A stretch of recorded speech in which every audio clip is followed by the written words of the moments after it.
Hi, I tell my friends, happy Tuesday. So welcome back to Wigging Out with Dr. Futrell.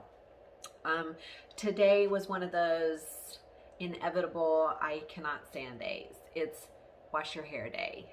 As I had mentioned in the other video, I have been dealing with hair loss, and I'll try to attach a picture of some of the hair loss that I've been dealing with, not of me personally, but just like me checking the drain after having a shower and struggling with my self-esteem deflating, my anxiety escalating, and you're just like, what am I gonna do now? So one of the things that I had wanted to talk to you guys about, sorry, I have something touching my face, is about the fact that I have gone and I get pellets done for my estrogen and my testosterone. I take progesterone pills every single night before I go to bed. And those I had been doing about a year before the COVID pandemic happened here. And I was trying to get things straight and made sure, hey, it's not any hormonal issues, which I wasn't really having any hair loss, to be honest with you, prior to that. It was just other medical things kind of happening to me. So that started leveling all of those out. Like I was having brain fog, I literally could not retain information in my mind very long. Couldn't sleep at night, constantly waking up, struggling to fall asleep. When I woke up the next day, I was exhausted, even though I'd been in bed for like 8 hours, 7 to 8 hours sleeping. I wasn't waking up rejuvenated, refreshed, and I found out, da-da-da, you're going through menopause. So I did not realize until this started happening to me the significant effect of hormonal imbalance in women and what that has on us, and then how we're just like, I don't understand, why is this happening to me, what's going on? Dry skin, like I'm normally a very oily person, and like just literally drying and cracking, having all those issues. I was in the range for insurance purposes to be like, oh, you don't need anything else, you don't need this, you don't need that. So I decided to go outside of that and like have, what is it called, bioidentical pellets done. And so then my body absorbs them. They're like the size of tiny little pieces of rice, and my body absorbs as needed. And so about every 3.5 months I go and have pellets injected again. And then of course, you do your blood work and seeing if you're really kind of on level, or are you too high, things like that. There was a drastic difference. I was able to retain information and carry on a conversation with people without like searching for a word, a common word. So things were stabling out in that area. I had my thyroid checked. Now I did not go to an endocrinologist, which may be one of my next steps to do, but I went obviously to the doctor, had my blood work done, and I was in range. Because I get really cold fingers. I struggle with regulating my body temperature. This makes me think that it's a thyroid issue. Gaining weight and not explaining gaining weight, working out, eating healthy, not losing those things. So I was again having to roll things out.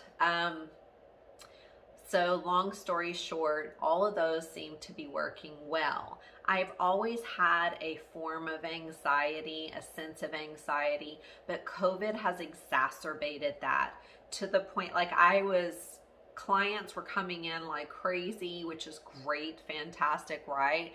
But their anxiety level was off the chart. In addition, that I have my mother who's a compromised immune system living with us. I had other things that I was like, you need to keep your crap together. You have to keep your crap together. By the way, you need to be passing this EPPP exam so you can be fully licensed as a psychologist. Running in the back of my brain the whole time. Oh, now you think you couldn't study and retain information prior with hormonal issues? Well, let me add anxiety exacerbated on top of that. So I finally was able to find a psychiatrist and talk to them about it. And we kind of went through a couple of different types of anxiety medication until I have found the one that my body is will absorb and my body responds well to. So I take the lowest dose they make 3 times a day, and that has helped me out tremendously, ladies, tremendously. So why the hair loss then, right? Because my other option is, if it's not hormones, it's not thyroid, it's not some kind of medication situation or bad reaction to something, it's not a vitamin issue, then what is the issue? Stress. Stress is the other issue that could be happening. Well, here's something I've been hearing lately, ladies. It's not just stress.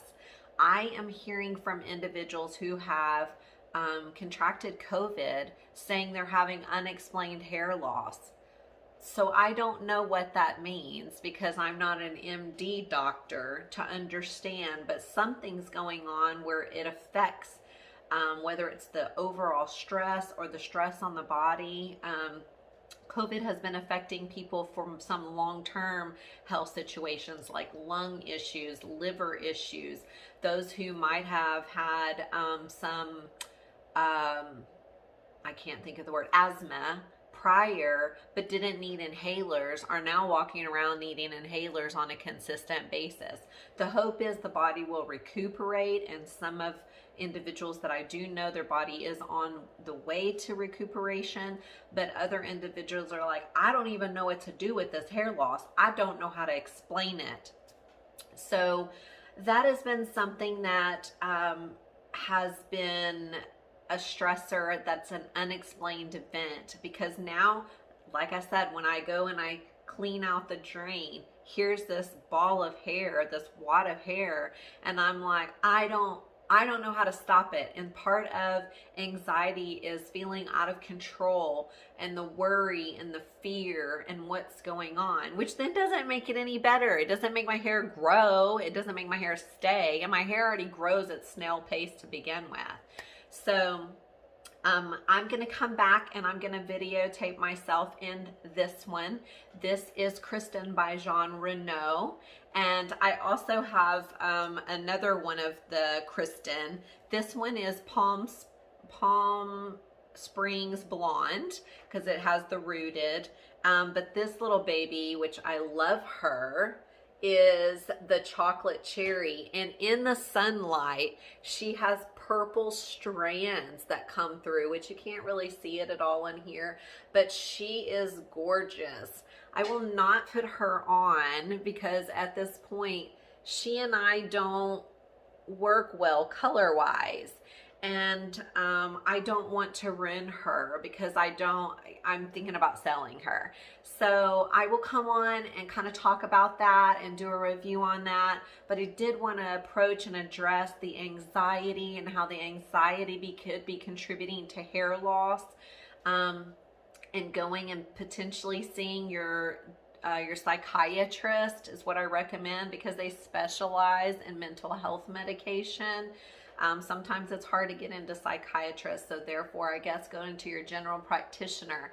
But asking your parents what medication that they have used before, or asking your sibling or an aunt, because your body may respond better to something that they already know. My mom takes Buspirone, which is also called Buspar. It works for her. It's specifically for general anxiety disorder, and that's what I am taking.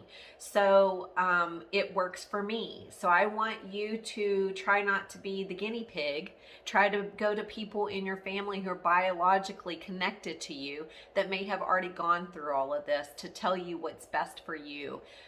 To help reduce your anxiety. So anyway, I hope you guys subscribe and you share, and I look forward to coming and talking to you again about Kristen. All right, bye-bye.